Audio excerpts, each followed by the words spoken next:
Imagine uma vila isolada, silenciosa, longe dos grandes centros religiosos e das multidões que um dia o seguiriam. Foi nesse cenário rural e quase invisível, entre colinas e campos cultivados, que Yeshua passou os primeiros anos de sua vida. Nazaré era uma comunidade muito pequena, formada por poucas famílias que compartilhavam histórias, tradições e pesadas responsabilidades cotidianas. A infância naquele tempo não acontecia de forma isolada, mas sob o olhar atento de uma vila inteira, onde cada comportamento era observado e todos se conheciam pelo nome.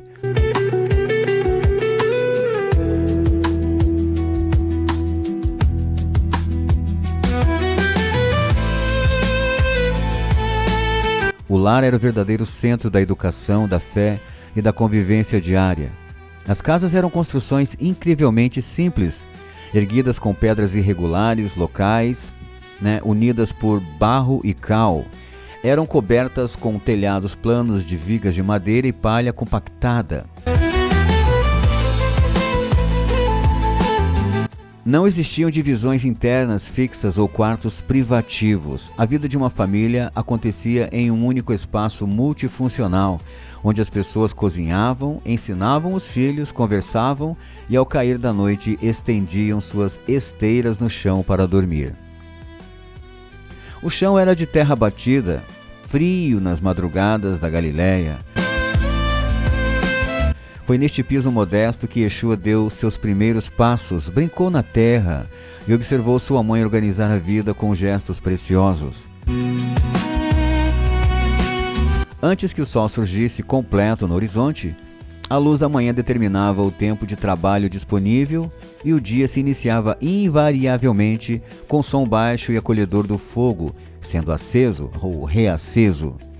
Yeshua cresceu sentindo o cheiro de pão achatado, sendo assado colado às paredes quentes do forno de barro, um alimento denso e essencial. Esse pão quase nunca era consumido sozinho.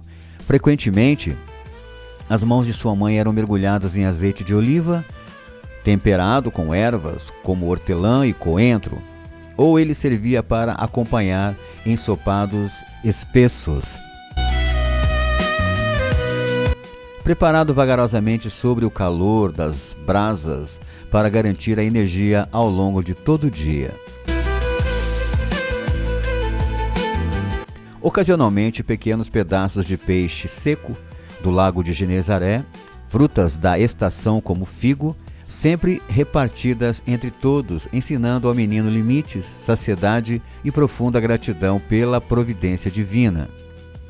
Mas a vida de Yeshua não se resumia ao interior da casa, iluminada pelas lamparinas, a óleo durante o escurecer. Grande parte de sua infância foi vivida intensamente ao ar livre, nas ruas de terra, nos campos cultivados. As encostas das colinas funcionavam como um vasto território de brincadeiras, onde as crianças inventavam jogos com pequenas cordas, gravetos e pedras. Corriam pelas praças públicas, encenando a vida adulta, cantando lamento como em um funeral ou dançando em imitação aos grandes casamentos festivos.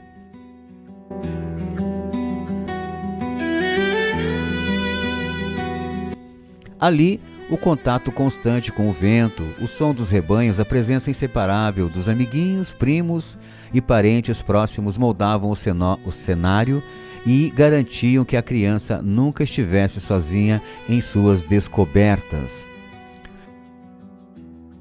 Ao mesmo tempo, a formação do caráter e do intelecto acontecia de maneira contínua, orgânica e muito rigorosa. Muito antes de qualquer ensino formal ou externo, os próprios pais assumiam o dever sagrado de transmitir a lei e a fé, repetindo as antigas narrativas de Abraão, a história de Moisés e as grandiosas promessas feitas ao povo de Israel. A educação religiosa se aprofundava e se consolidava na pequena sinagoga da aldeia. Neste espaço comunitário, Yeshua sentava-se para ouvir com imensa atenção a leitura vagarosa e cantada dos rolos da Torá, aprendendo a memorizar extensos trechos da lei pela repetição constante e pela escuta ativa, já que os livros físicos eram muito raros e inacessíveis.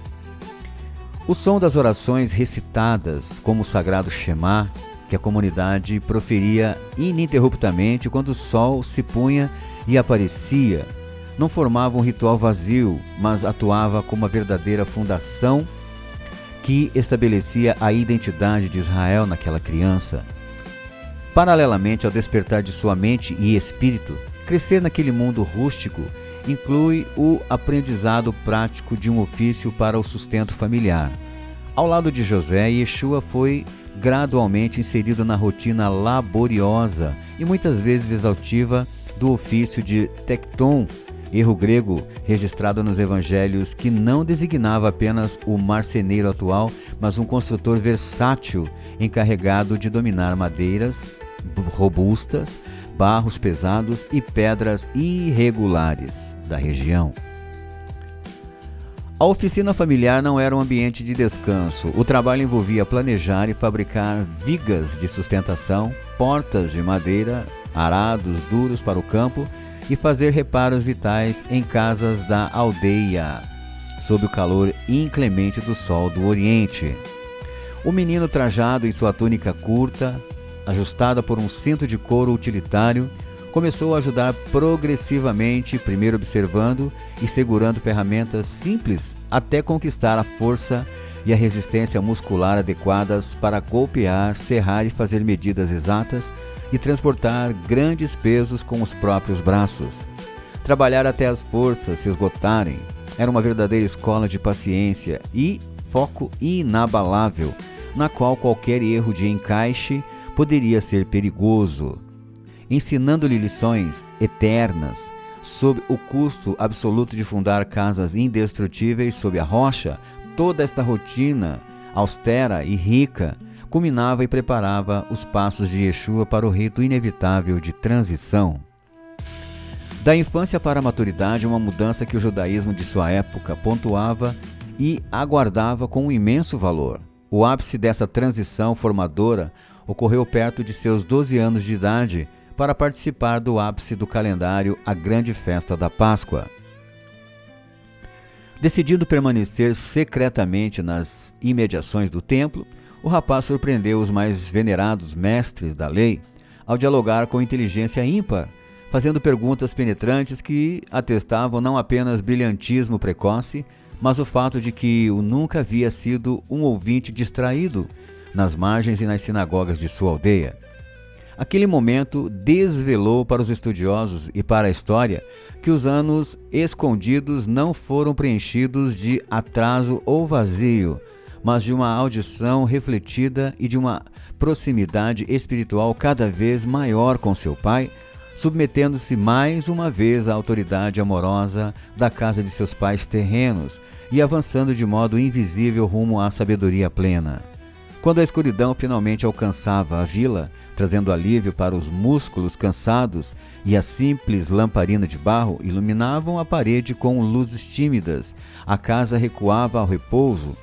O extraordinário esteve jamais fora do cotidiano daquele menino. Pelo contrário, o milagre da redenção começava a ser forjado em cada manhã comum, envolto no suor da face, nas farpas da madeira e no sabor do pão simples repartido à noite, pois o Filho de Deus assumiu integralmente as marcas e os ritmos da humanidade para que pudesse transformar o mundo inteiro.